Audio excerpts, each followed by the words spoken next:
reveal the secrets of the universe by the travel through time. Only when we take the inward journey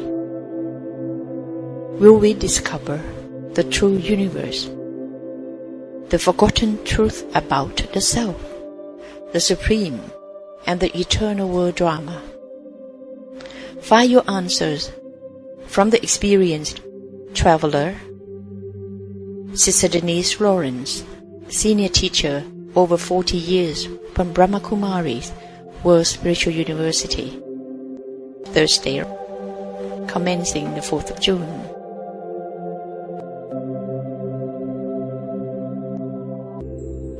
We welcome you, the seekers, to travel through time from the ancient wisdom to the modern way of living. The truth is that the seeker can come from many different backgrounds, living all kinds of lives. The truth is that you don't have to go anywhere. No bags to pack, but you do have to be ready to travel. Do you ever look at the sky and adorn the splendid galaxy and admire the infinity of the universe? Do you ever linger alone in the night, pondering the true meaning of life? What is the universal truth? Who am I? Where will I go after death? What am I doing here now? Relation of the universe and human answer to spirit and soul are in our inner true self and innate wisdom. Let us explore and reveal the secret of the universe to different pictures and symbols in our mind. This is the 7 keys of enlightenment of the traveler. First, the light between the eyes. Second, the alpha point. Thirdly, the silent union. Fourth, the justice of karma. Fifth, the never-ending cycle. Sixth, recognizing the time. The 7, the door to the future.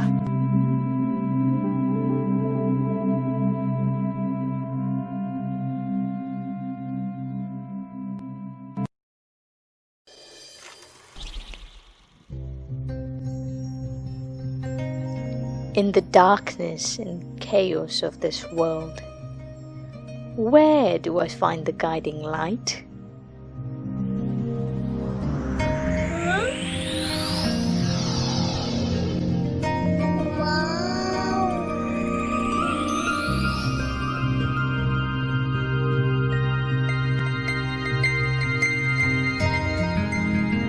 Step into the light.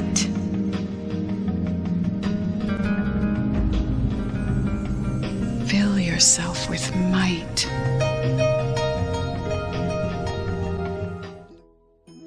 Come join us on this journey to reveal the secrets of the universe.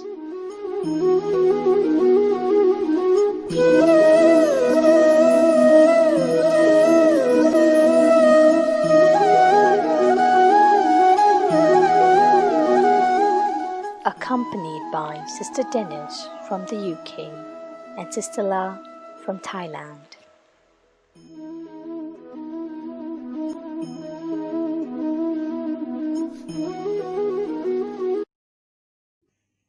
Hello, welcome to the 4th episode of this series, The Justice of Karma. I, Prajul Bosley, will be the facilitator for this session. For those who have been with us since the beginning of the series, today will be an exciting unravel.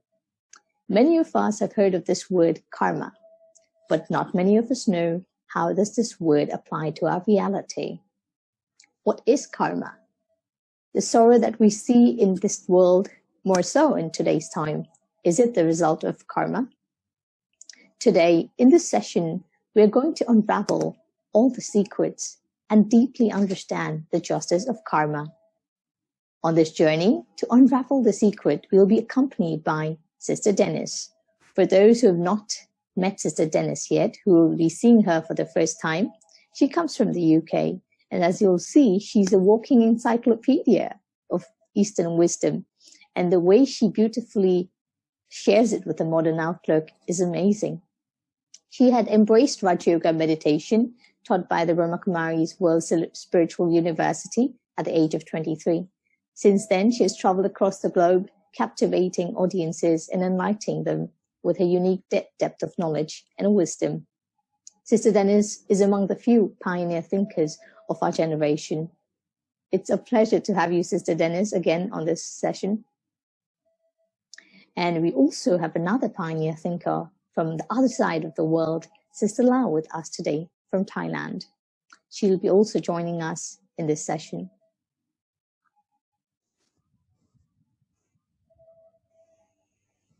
So, Om Shanti, Sister Denise. Om Shanti. So nice to be with you today. Likewise, same here. So Om Shanti, Sister La. I just have to welcome back to Thailand again, Sister Denise. So to embrace the truth of this fourth key of enlightenment, the justice of karma. I could see the pair of these scales in perfect balance, though. The principle of cause and effect seeks to restore balance and harmony to sustain well-being. You look happy, healthy. Hope you are ready to reflect on how this statement resonates with you. The law of karma is without favor and its working are automatic. You are doing something good and great to Thailand at the moment. So we will come back to all of you to see what we did in the past to get our good fruit of karma and what we will be doing in the future to give a return of this great karma of yours. Thank you very much. Thanks on behalf of Thailand, and you all will just attentively listen to what you want to share. Thank you so much, Sister La, and all of my brothers and sisters in Thailand. The justice of karma is such a subject that is very harsh for some people. And this is why a lot of people really don't prefer to go into the depth of the laws of karma, but there is great advantage for us to do this. When you see the scales of justice, there are two responses. One is the response of revenge, because very often when people say they want justice, it effectively means they want revenge for something that was done against them. Because they think that by taking revenge, the scale will get equalized. But the law of karma, as you rightly said, is a very extraordinary, subtle and deep energy that works to bring everything into a state of balance and equality. So there are so many things going on in the world today which people say, this is really bad, this is really challenging, I don't know why this is happening, what did I do to deserve this? And is there such a thing as collective karma? If an airplane goes down and all the people die, is it that all of them have the same karma and they all have something happen to them at the same time? How is it possible for us to understand this? So basically, what happens is that people look at little bits of what's happening because that's all we can do. And it's very, very hard to see the whole. So I would like to give you just a little overview of the whole, which is that the earth, the world, the human history begins in a state of balance. And then there is a lot of interaction between people and each other, between people and nature, and between people and the divine source. And every single one of us has an instrument, a very subtle, invisible instrument inside our being, and this we call conscience. And when the conscience is clear, and when you listen to the voice of conscience, you are very easily in tune with karma, and you know intuitively, instinctively, what is the right action to do, because karma is all about action. Of course, everyone does a few things on a daily basis against the conscience, and then you say, oh, I shouldn't have done that, but, never mind. But in fact, anything we do against the conscience actually goes into disturbing the balance, and it tips the balance to the side of negativity. And then the balance has to be tipped again to the side of positivity in order to keep the balance. But over time, and because of the complexity of the action and reaction, we lose our intuitive sense of keeping the balance. And so by the time we get to the present time, everything is so severely out of balance that it looks like it's collapsing. And there is a word from the Hopi Indian nation of North America, and this word is Kayaniskatsi. And this word means collapse through imbalance, and it's a very interesting word. And some of the ancient traditions are very aware of the importance of the human potential to keep everything in balance and the potential to throw everything severely out of balance. And I think what we have done collectively over centuries is to lose contact with our intuitive sense of balance. And we have done so many things which have brought things out of balance that we really don't know what to do to bring it back in balance. But the law of karma, or we can also say the energy of karma, is implacable and ineluctable, and no matter what, at any cost, it will bring everything back into balance. So let's look a little more deeply into what exactly the principle of karma is. So the word karma is a Sanskrit word which simply means action.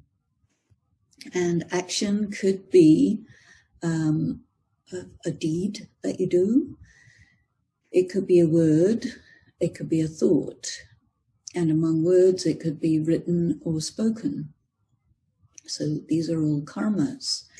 And karma has a immediate, long-term, and mid-term consequence. And it could be positive, negative, or neutral. And between positive and negative, there's a gigantic spectrum. And the consequences of positive karma are positive. And it's an equal and opposite return.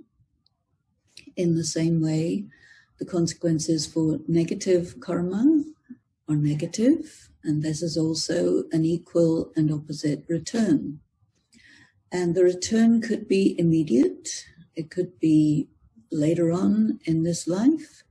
It could be even in another lifetime.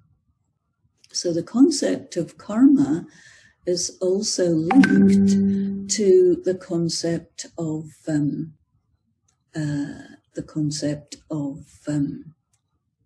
sanskaras and reincarnation, and I'll come to that in another session. But right now, we're just looking at the law of karma. So, whatever you do, you know what you do. Whatever you've done in the ancient past, you don't know. And this is why sometimes something happens to you and you respond to it with this word, what did I do to deserve this? And it's very interesting that we say something like this, because it implies that intuitively or subconsciously, we do have a sense that this can only have happened if I deserved it and if I did something to make this happen. And that is the reality of the principle of karma, that nothing can happen to you that isn't something that you caused. Now, we also need to take into consideration another principle, another concept, because karma doesn't operate independently of other things. It operates as part of a larger system of energies. And I'm bringing this idea in so that you realize that it is part of a larger whole. And together with the law of karma, there is also the principle of destiny. That means that there are some things that happen that are not because of karma. They are because of destiny. And here it becomes very complicated, because you say, well, how do I know whether what's happening is because of destiny or because of karma? And really, it's very difficult to know.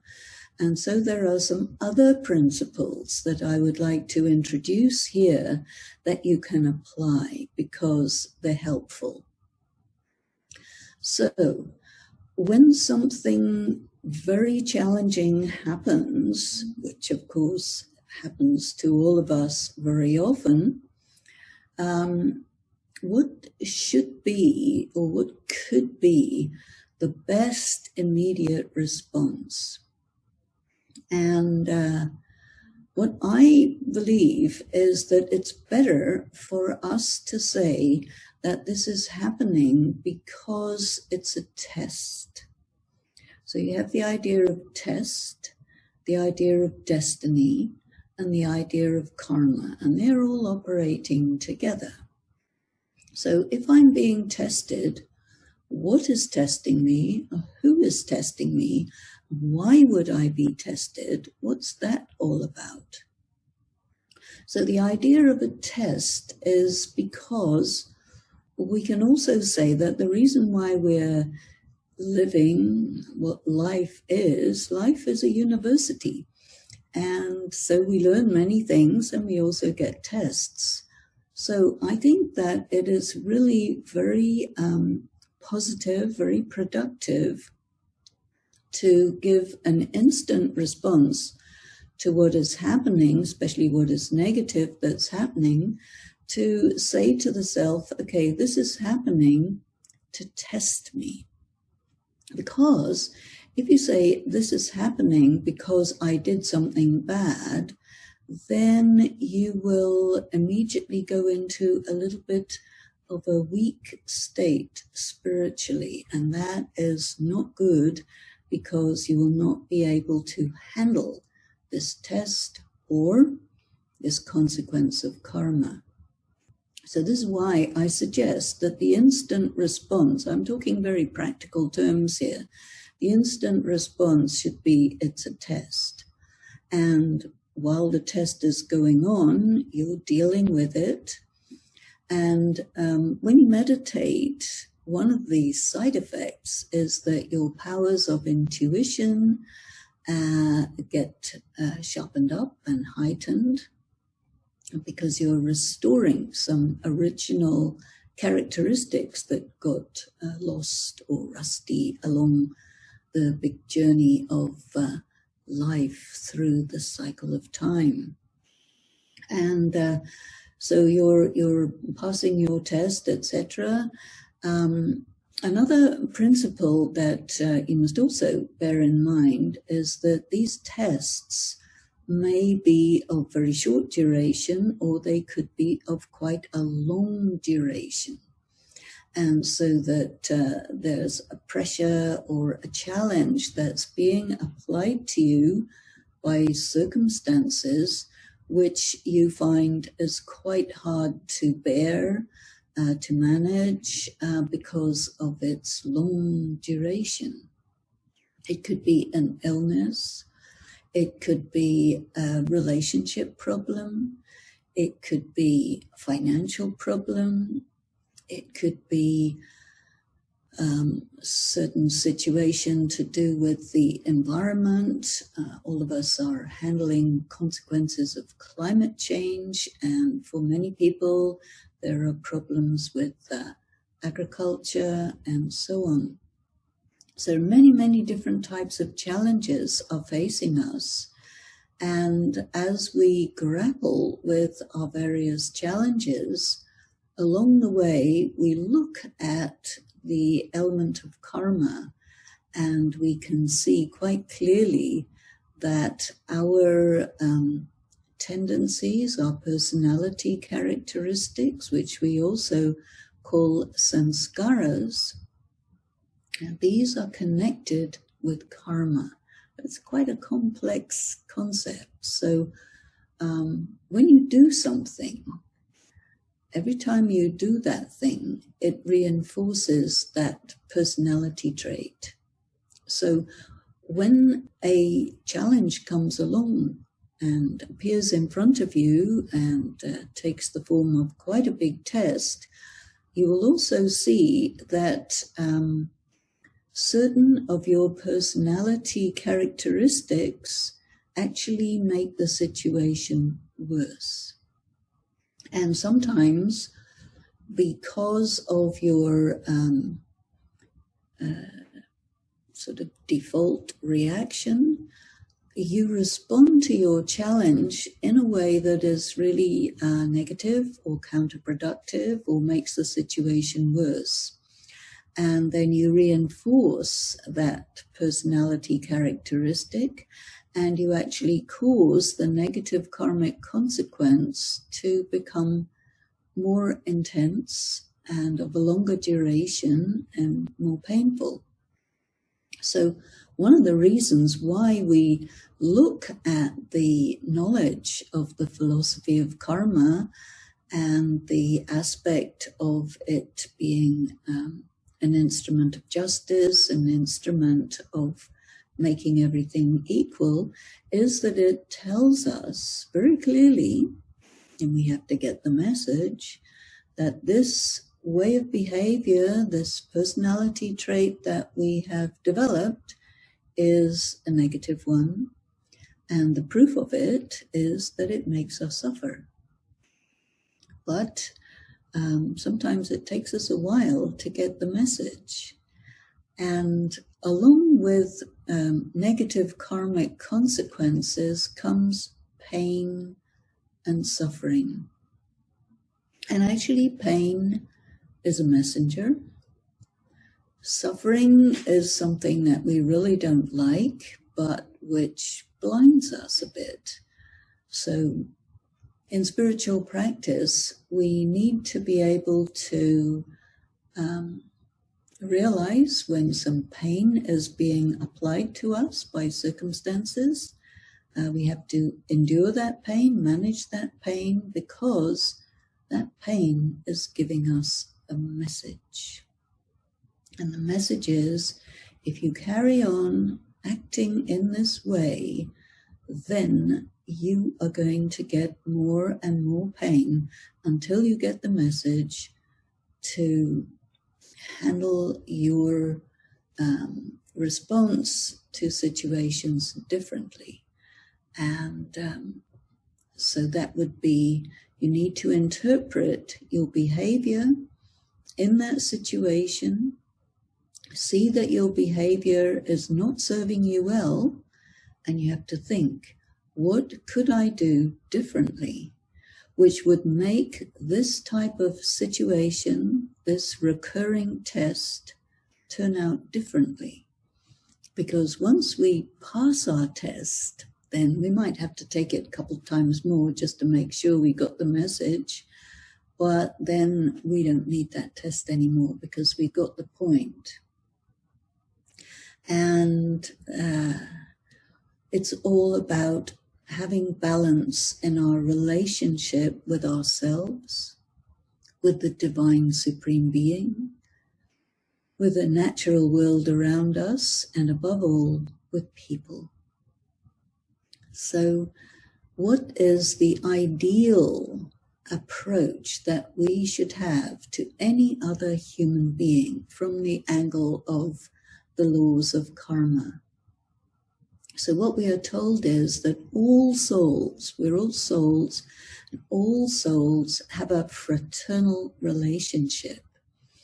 And the karma between brothers needs to be love and regard, not more, not less.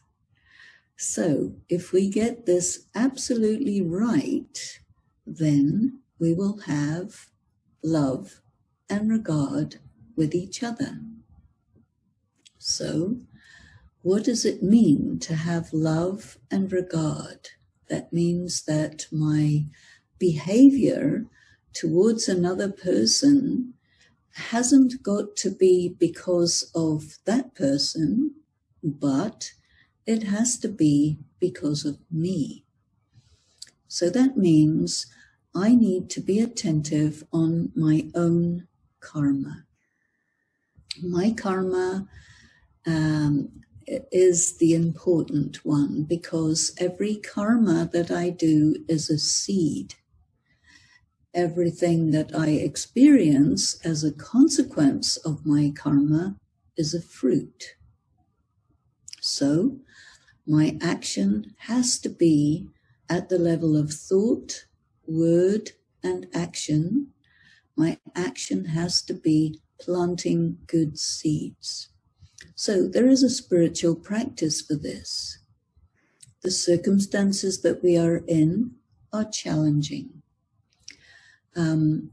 Another person may insult us or say something painful to us, and our normal response is to react. That means that we are taking their behavior like a fruit and eating it. So if you eat a bitter fruit, it really doesn't taste good, and you spit it out. When we are reactive, then the karma that we are doing still goes into our account of karma, but it goes in as a negative karma.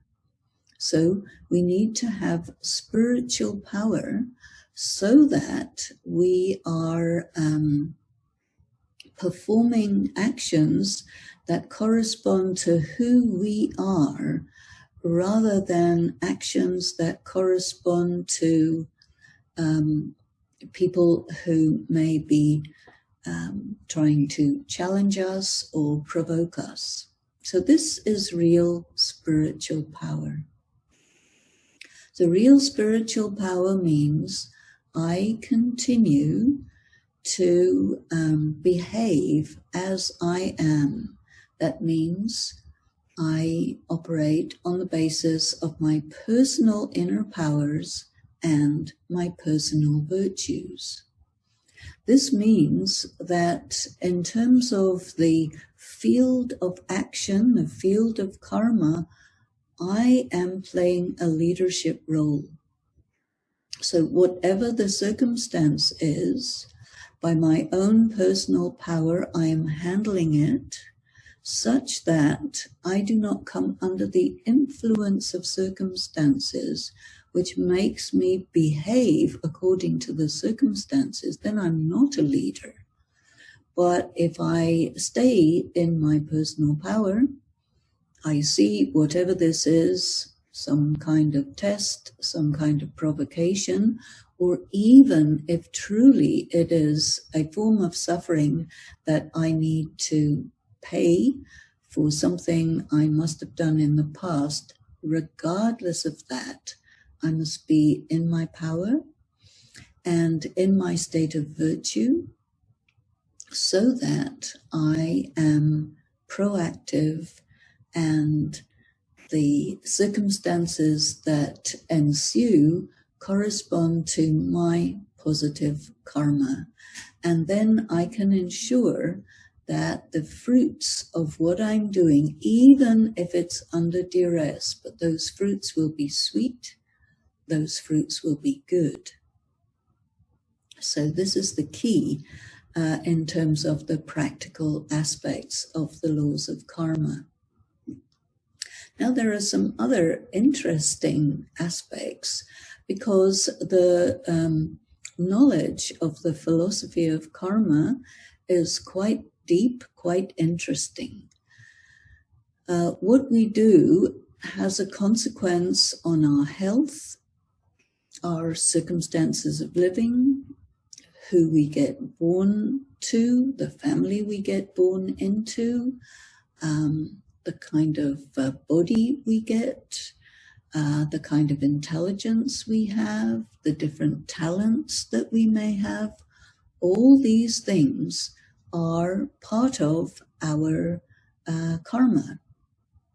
And so in spiritual practice, we want to study about the laws of karma because we want to sow the seeds of good karma. And we're thinking about the long-term effect. And so the long-term effect of my karma is that I want to make sure that for many, many lives, I have prosperity, I have good health, I have good relationships.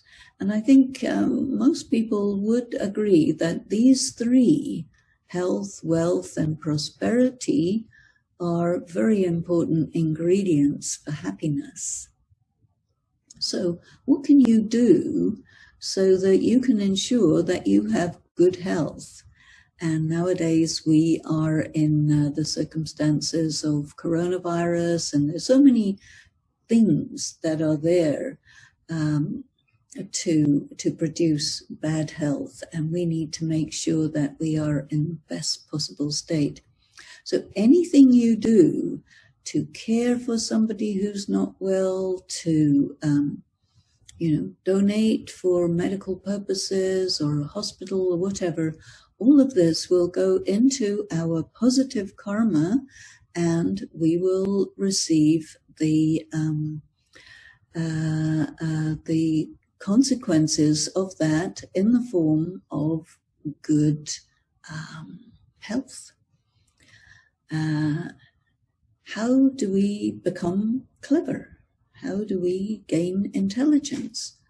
Any karma that we do to educate someone, to help someone, to do well in life, all of this goes in positive karma, and the result is that in subsequent births I have good intelligence. This is always good. How do I get good relationships? Good relationships in the future are a consequence of me understanding what is the right way for me to conduct myself in all the different relationships that I have, whether it's family relationships, I may be the son or daughter of some parents, the brother or sister of some siblings.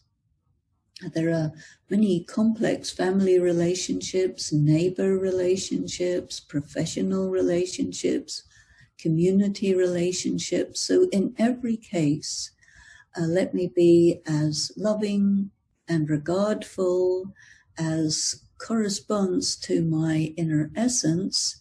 Then I will make sure that no matter what other people are doing, but my karma in terms of relationships is correct. And correct karma is karma that is mutually beneficial. So always do that which is beneficial for others while also being beneficial to yourself. How do I get a good place to live? This also is the fruit of the karma of hospitality. So whatever hospitality I do, whatever shelter and care I give to those who come to visit me, who may need shelter, food, all of the things that make life better. So in every little way, we are planting seeds, and those seeds have a long reach. And the consequences for us will always be very good. And this is a kind of leadership. So that another very interesting karma is that when you really know the laws of karma well, and you apply the principle of karma, then you will be an example, and others will take their cue from what you do. And what this means also is that when someone does something good by following your example, you also get a share in their fruit of karma. So you can see there are just thousands of ways to continue to enrich oneself and to move oneself forward. And sometimes people will say, well, isn't that rather selfish? But actually not, because it's something more like enlightened self-interest. Selfishness is when you do something good for you, which is not very good for everybody else. That's selfishness. But when you do something that's really good for you, truly, truly good, it'll also be good for those around you. So this is why it's called enlightened self-interest. So you will be carrying yourself forward, and by carrying yourself forward, you are also carrying everyone else forward. So in that sense, even if there are just a few people who understand about karma and who diligently go about doing acts of pure karma, they are actually turning the world around and getting other people to come under that beneficial influence and to start to perform pure karma. One very subtle form of karma, which I think a lot of people don't know about, is meditation. And this is to do with thought. Many people, they think that it doesn't matter what they think because thoughts are not real, but they are real. And there are a lot of people who spend time in negative thinking. They may not necessarily do what they're thinking, but they still think negative thoughts or obsessive compulsive thoughts or depressed thoughts or something like this. And all that goes out into the atmosphere, and it creates heaviness, and maybe it'll bring other people down. So someone who is interested in doing spiritual practice will also take care of their thought. So your thought is so important. And when you're connected with the Supreme Being, then you are drawing light and power into yourself, and you are disseminating it and diffusing it into the atmosphere. And your thoughts, your inspired thoughts, your powerful, meaningful, positive thoughts are changing the atmosphere and creating space in the atmosphere for others to come out of their dark thoughts or their blue thoughts. So this is also karma, and this also produces a result that you always have a beautiful mind, and you're always able to see the bright side of any situation. And this is a very, very good thing to have.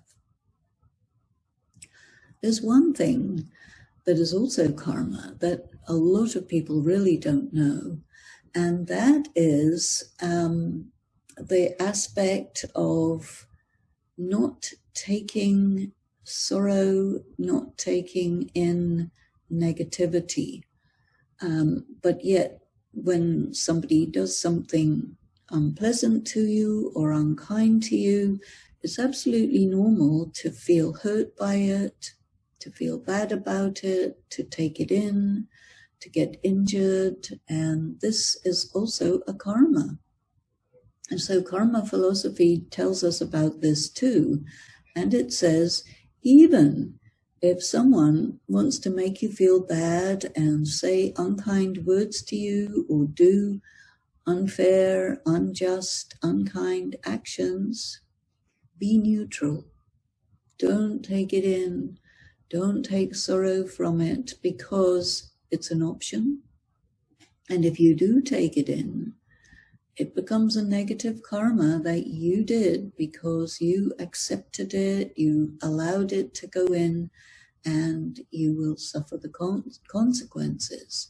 And so this is definitely something not recommended, and we should definitely practice to be so connected with the divine source, so much in our own soul consciousness, so much aware that each and everything, including our reactions, they're also karma.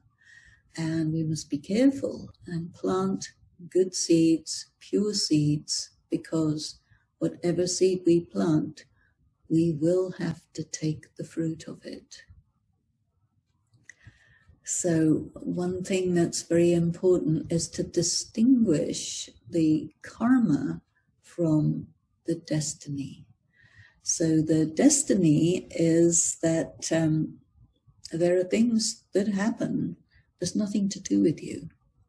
So when something happens that's just destiny, do not think that it's your fault. It happened, but it isn't to do with you. Just tell yourself it is what it is. Things happen. The world is in a very spiritually depleted state right now, and many things are collapsing. It's not really to do with karma. It is to do with time. And time is a different energy. Time is the energy of everything getting old, like entropy. Things are falling apart. And so in the face of that, we just have to be neutral, detached observers, and understand that we're in times of renovation, reconstruction, and that the old is falling away, something new is coming. And so from the angle of karma, what we can do there is to just simply say to ourselves, okay, in the face of this, what is the best behavior, action, attitude, angle, perspective that I can have, and then do that, because no matter what, I will find ways to perform pure karma. So I will stop there and let us have a few moments of meditation before we go further. Sister La has come, so tell me. Okay.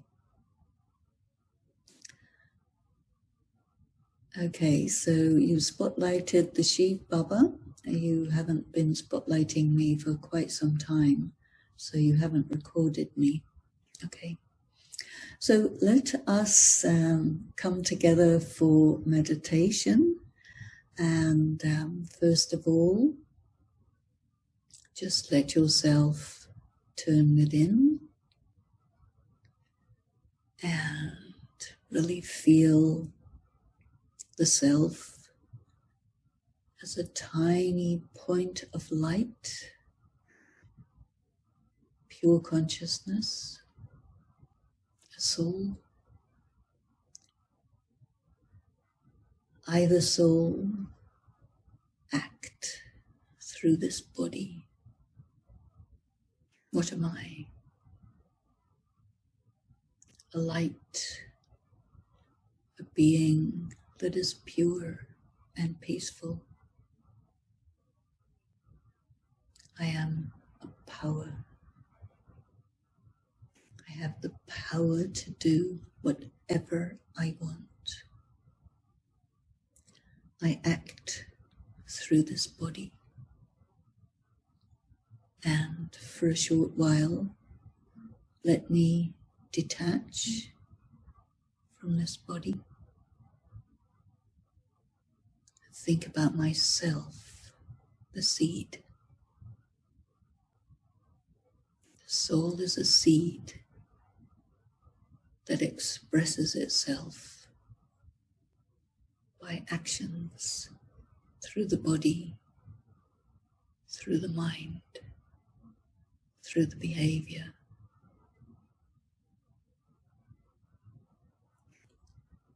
Let me come into deep contact with my essence. The love in my heart is a fountain of goodness. It is like a river of energy. And this is the motivator for my karma. I think thoughts motivated by love. I say words motivated by the love in my heart. And the actions that I do are ultimately because of love for the world, love for humanity. My brothers, my sisters, my family.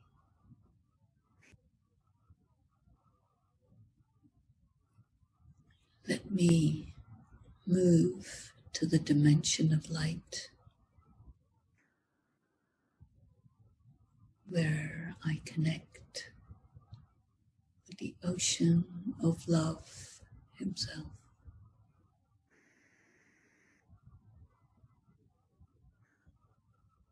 A vast energy of light emerges from that tiny point of light.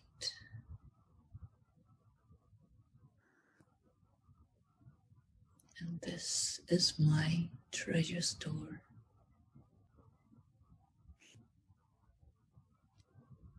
I open myself totally to that light and that love.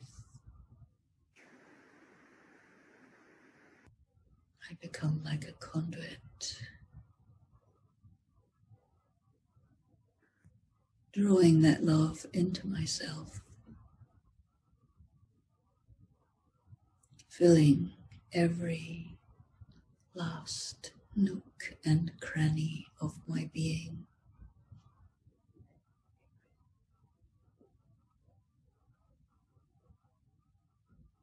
And as I reach fullness, that love overflows, passing through me, through thought, through words, through deeds. It passes and it goes where it has to go.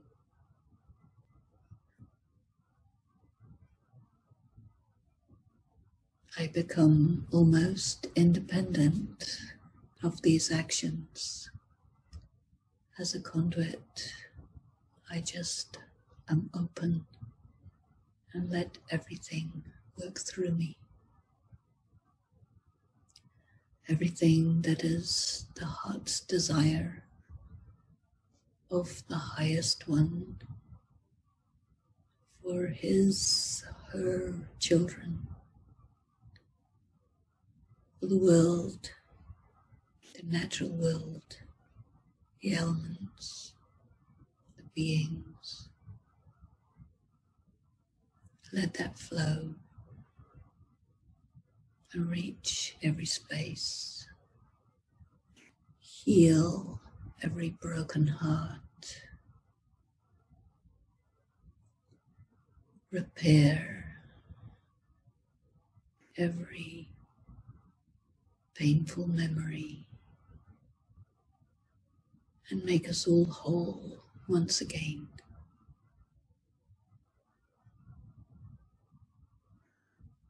Stay for some time in that thought.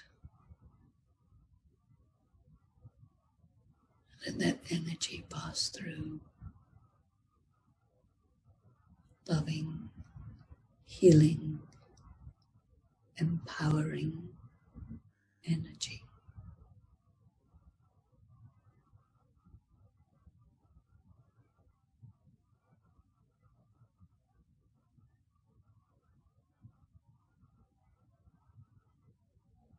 And then let yourself return back gently.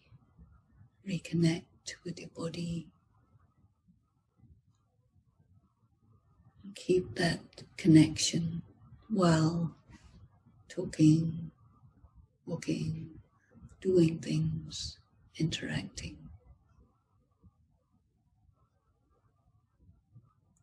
Om Shanti.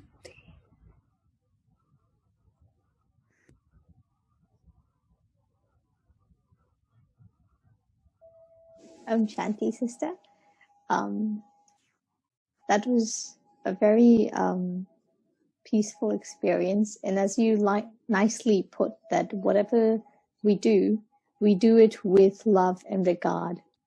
And we're not doing it for anyone else or any circumstance, but we're doing it for ourselves, our positive karma, in our state of virtue, and in our leadership self. So we don't get influenced by circumstances.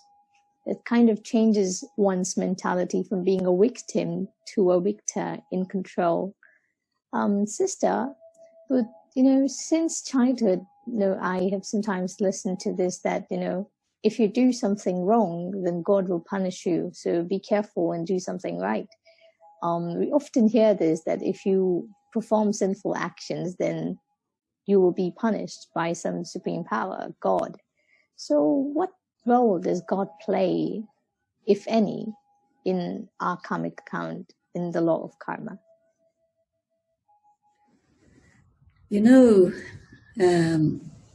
People don't really know. They can feel the energy of the consequences of karma, but they don't know where it's coming from. And so it's quite natural to say it's coming from God. And the moral authorities, the parents, the teachers, the religious leaders, they want people to behave well. And so they use this idea that if you don't do it right, then God will come and, give you the consequences. Actually, God knows the laws of karma in depth and in detail. And so much so that people have interpreted it that God is actually causing the laws of karma to operate. But when we learn deeply about what God is, what God does, who God is, then we begin to understand that it's not like that at all.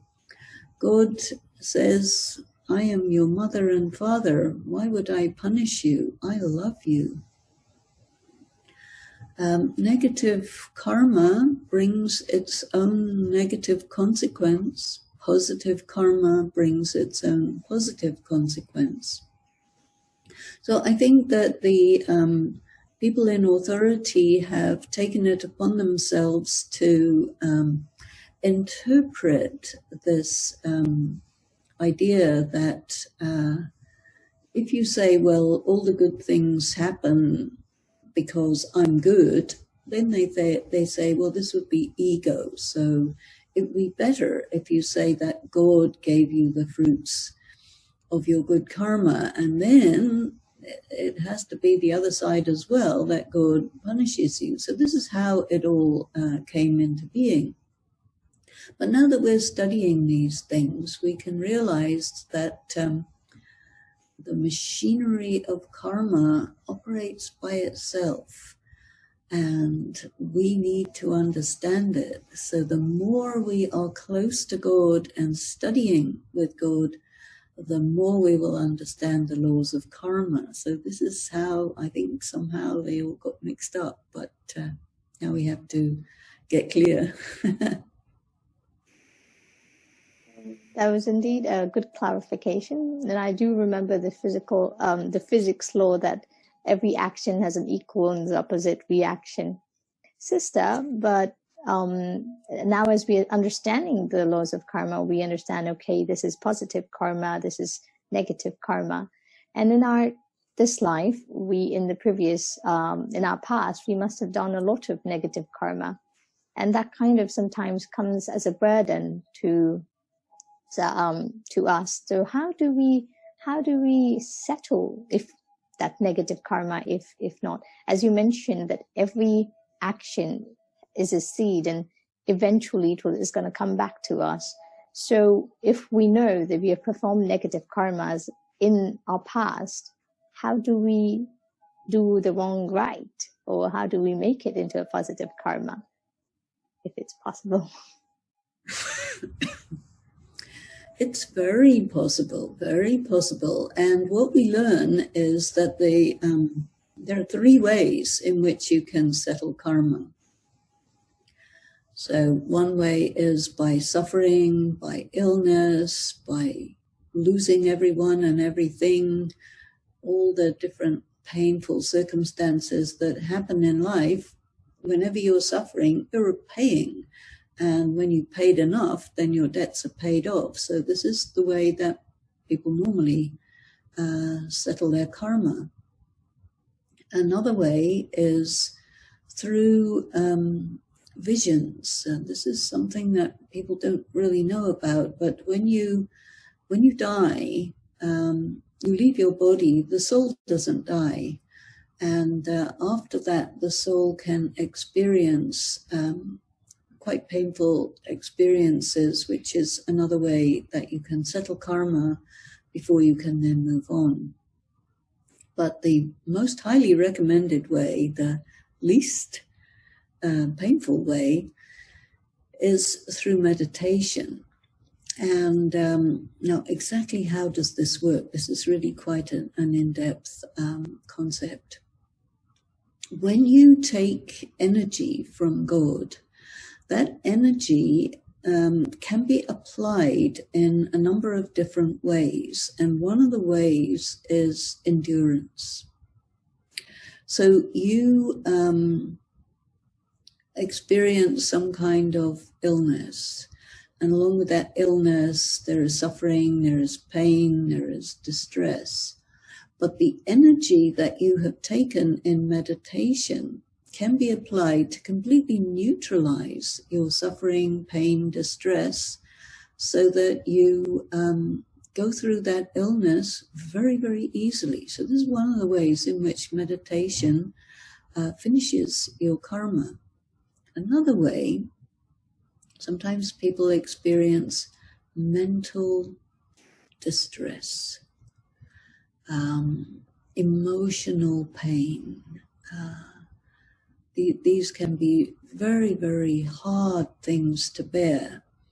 But when you have spiritual power, you're very easily able to neutralize that, so that you just move through that with great ease, because you understand what it is, you apply that spiritual energy to it, and you neutralize it. There are also circumstances that come, accidents, all sorts of things happen, but because you're connected with the Supreme Being, because you are continuously taking that in. Something which could be an accident doesn't become one. There was a very interesting little example of this. I was driving in India in the mountains, and very, very narrow road, hairpin bend, with a friend and colleague of mine.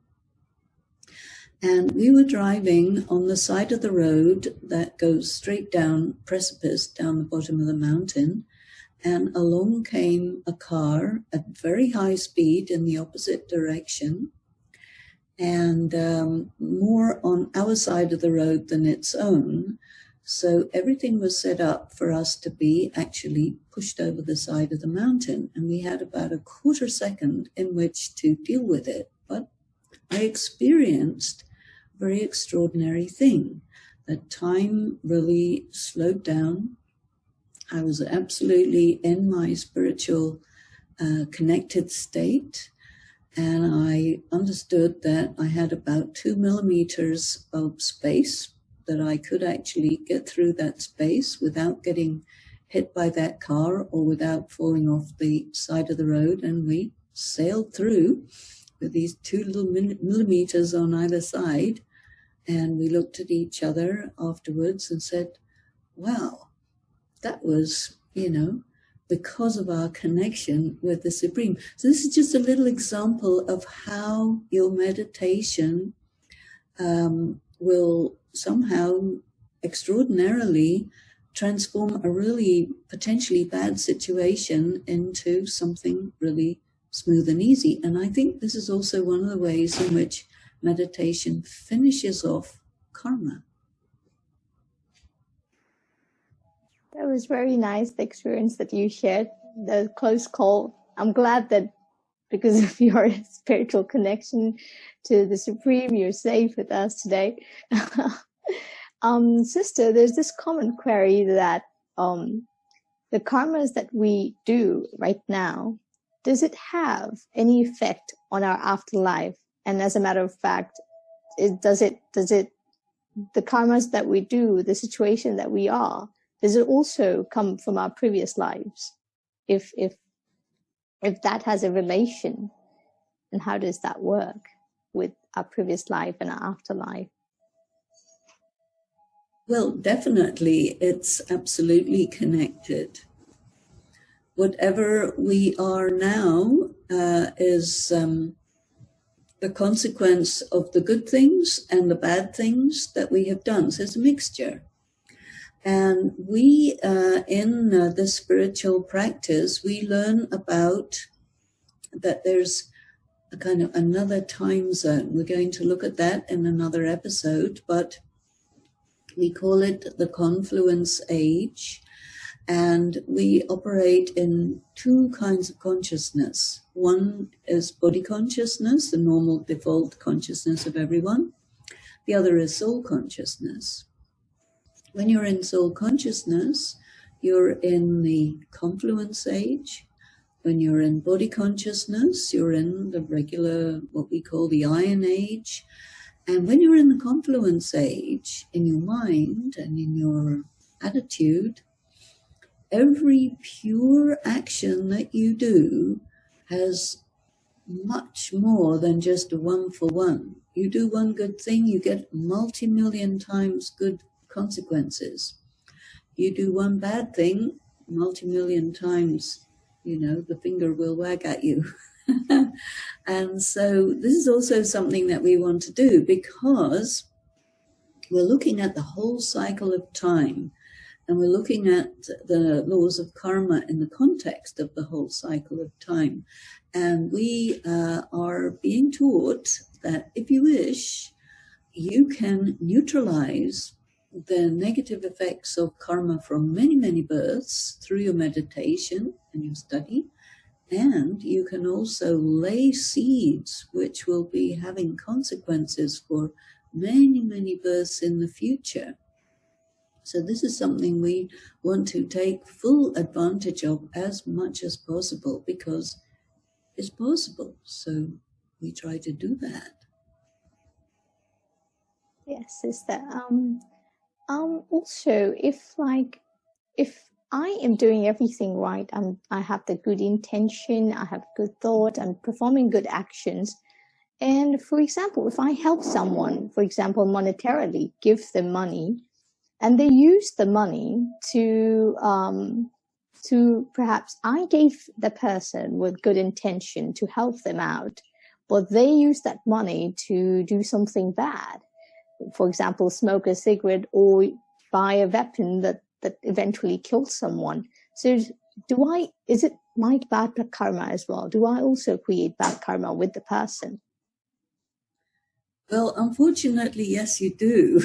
And so therefore, we need to be very conscious that whatever we give to somebody, we're going to open up the possibility for them to play out the things that they would do according to their mentality and sanskaras. And so if we promote that, then we also share in that karma, and we will have to pay because it'll come on our account.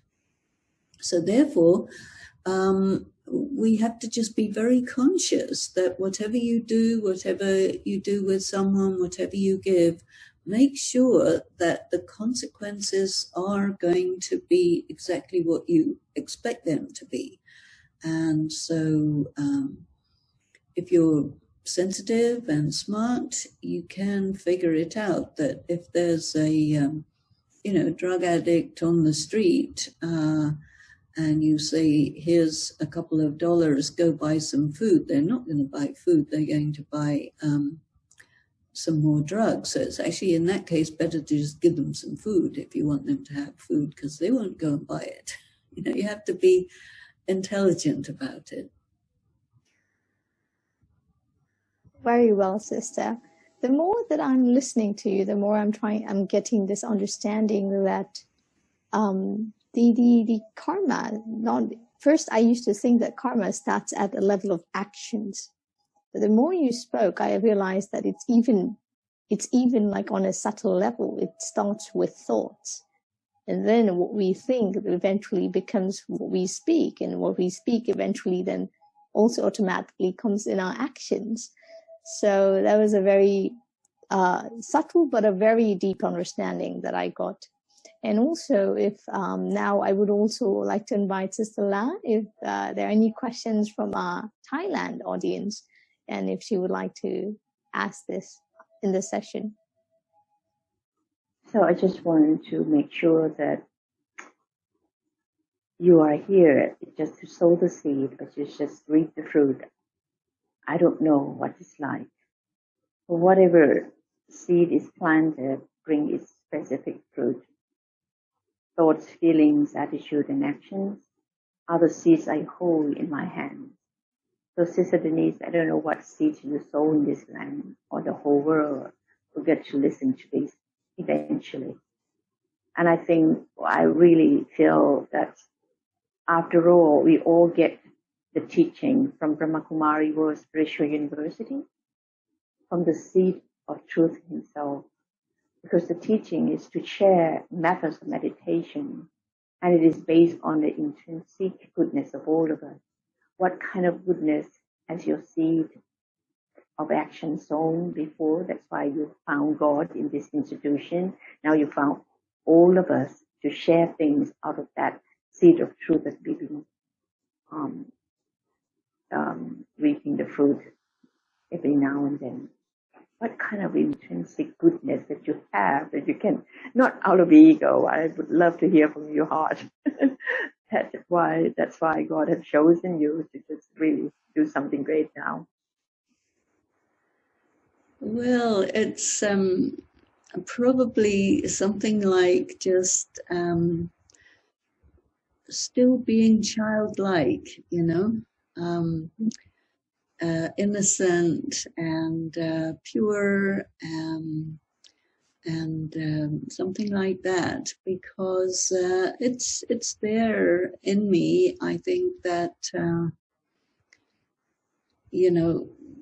all of us have passed through trials. We've all passed through hard times, And whenever I have to go through any hard time or something like this, I never think that it's because of negative karma. I always think it's because of a test.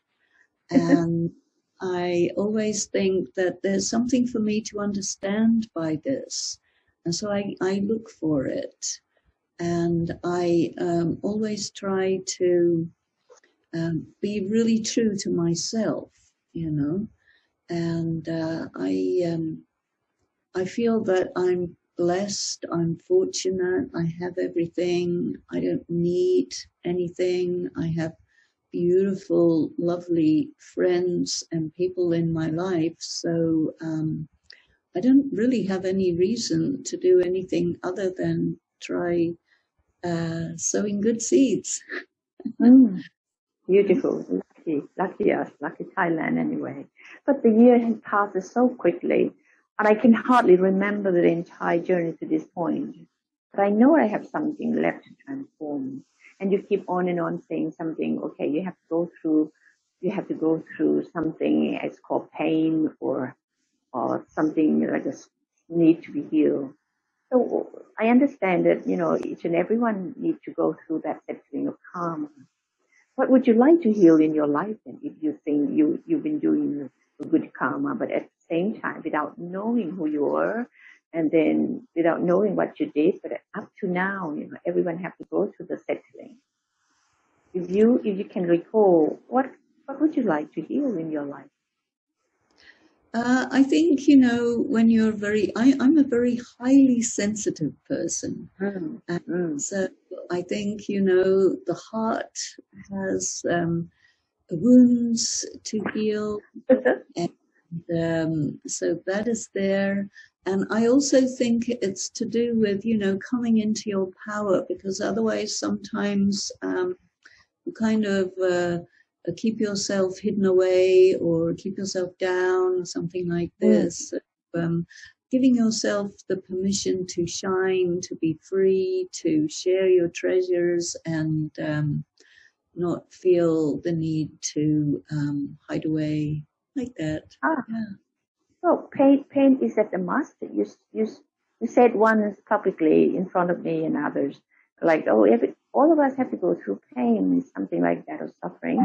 But pain is a consequence of neglecting life basic principles, which include self-respect, kindness, and generosity. But what kind of things you learn then, or to try to teach others how to get rid of pains and suffering?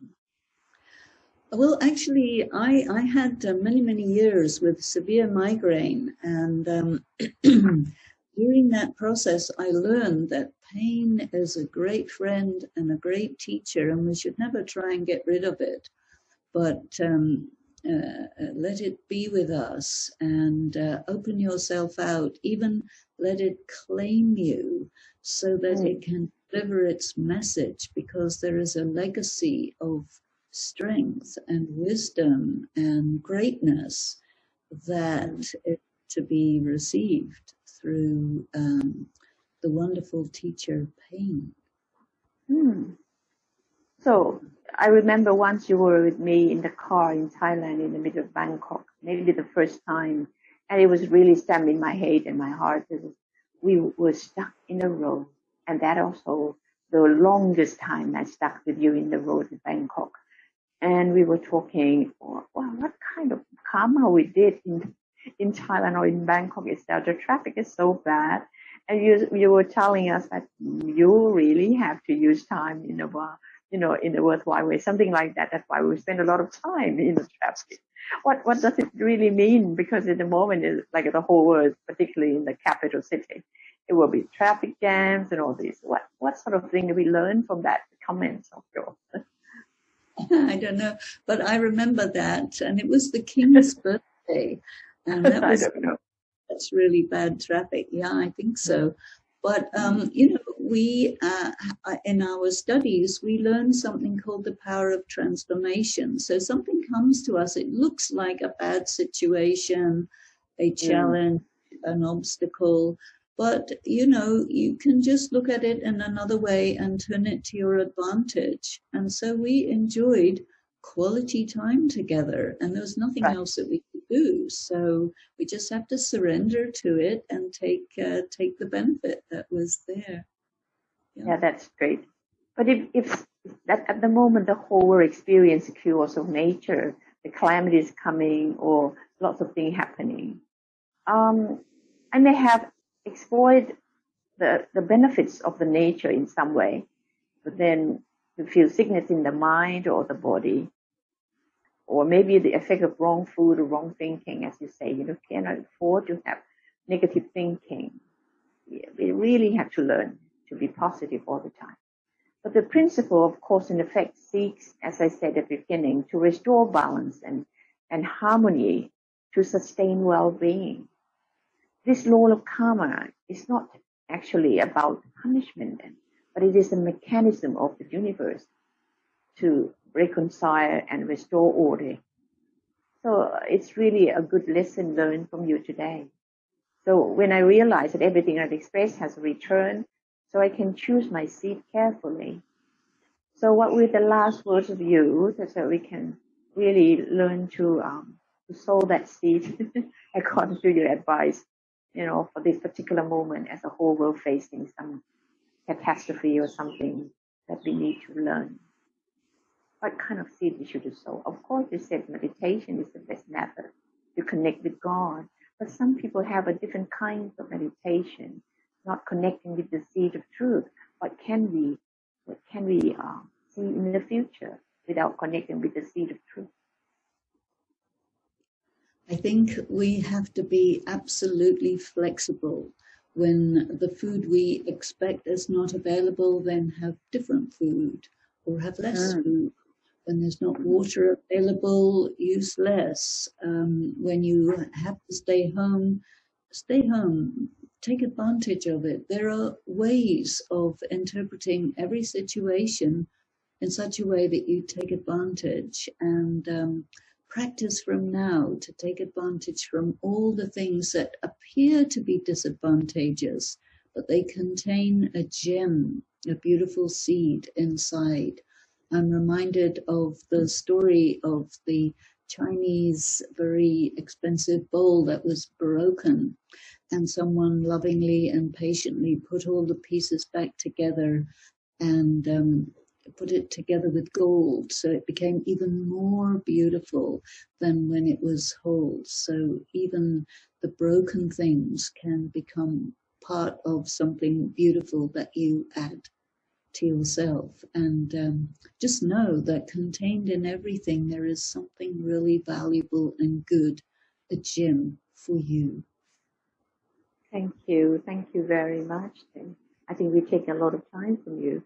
The things, time is also a healer. So we're using time together in a worthwhile way. Absolutely. So Kashwa, is there anything else from you, or else we can just say goodbye to Sister Denise, because we really think it's such beautiful way of interacting with you, and then getting full benefit from having you. Next episode, please keep an eye on us, and Sister Denise will have so much to share. So we need the next 3 episodes will be in one month, next month onwards. So I hope that you still carry on with all this energy. And the time, you said the time you have different energy. I don't want to go through that in detail. Next time you would talk about the value of time, the cycle of time, and all this is so enlightening. Thank you very much, and Sister Denise. Nothing I can say. The justice of karma. Karma means action. It holds no value as judgments in itself. The law is that, good or bad, action always brings its own return. If not in this birth, than in future births. To embrace the truth of these is the fourth key. We cannot always see justice when we look at just one birth. For the law of karma works through all the lifetimes of a soul. An action and its return may not come close together in time, but the law is always and ever fair and absolute. The law is without flavor, and its workings are automatic. You are responsible for all your lives. With every action you are creating your own destiny.